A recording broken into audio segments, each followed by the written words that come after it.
सिर्फ जरूरी है इस चुनाव जीत के साथ खड़ा होने का। और जब खड़ा होइएगा तो आपका बच्चे का भविष्य बेहतर होगा।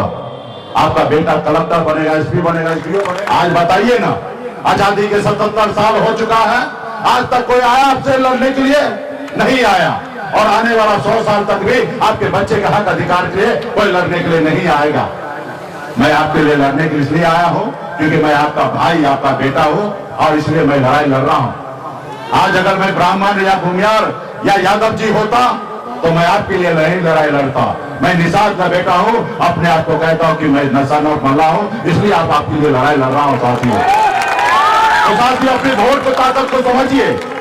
आज यूपी, बिहार, झारखंड में हमारे पास ऐसी शक्ति, ऐसी ताकत है।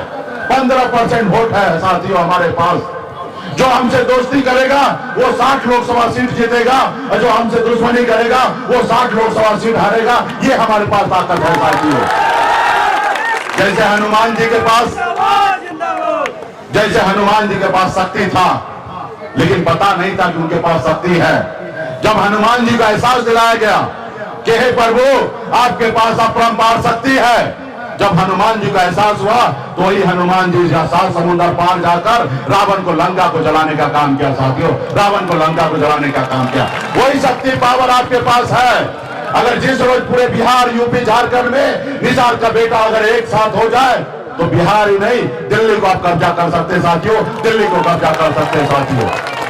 लेकिन इसके लिए संघर्ष करना पड़ेगा, लड़ाई लड़ना पड़ेगा, पसीना बहाना पड़ेगा।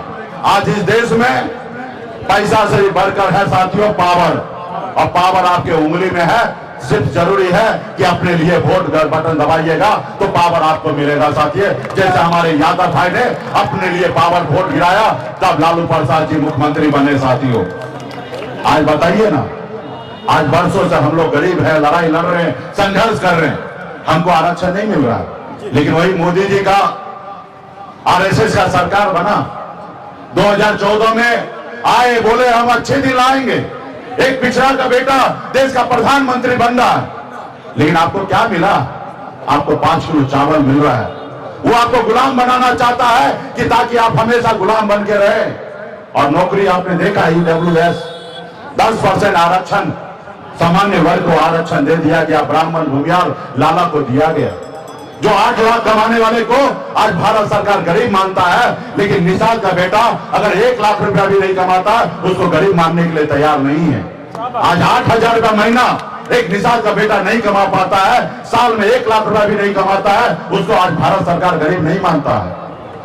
लेकिन आज ब्राह्मण, भूमियार का बेटा को 70,000 रुपया महीना कमाने वाले को आज गरीब मान रहा है साथियों, गरीब मान रहा है।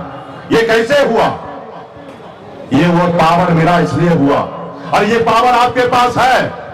ये पावर अपने लिए इस्तेमाल कीजिए और निश्चित तौर पे बदलाव होगा। आप बताइए ना, बंगाल में आरक्षण है, बिहार में क्यों नहीं? जब दिल्ली में निषाद का आरक्षण है तो बिहार में क्यों नहीं? ये बताइए कि बिहार दूसरा देश का पार्ट है क्या? ये बिहार बांग्लादेश में है क्या? ये बिहार पाकिस्तान में है? अगर ये पाकिस्तान और बांग्लादेश में नहीं है, अगर हिंदुस्तान में है और एक ही संविधान से चल रहा है, तो फिर हमारे साथ भेदभाव क्यों? क्योंकि आपने लड़ाई नहीं लड़ा, आपने संघर्ष नहीं किया, जिसके कारण आज आप मझधार में फंसे हैं साथियों। आज हम वो लोग उस कुल खानदान के लोग हैं, एकलव्य के वंशज हैं। हम वो कुल खानदान से आते हैं कि हमारे नाव पे बैठे श्री राम जी तो हम उनको पार लगाए, लेकिन आज आप मझधार में बैठे हैं, आपको पार लगाना पड़ेगा साथियों। और आपका चुनाव चिन्ह भी वही नाव छाप है। सिर्फ जरूरी है इस चुनाव चिन्ह के साथ खड़ा होने का। और जब खड़ा होइएगा तो आपका बच्चे का भविष्य बेहतर होगा। आपका बेटा कलेक्टर बनेगा, एसपी बनेगा, एसडीओ बनेगा।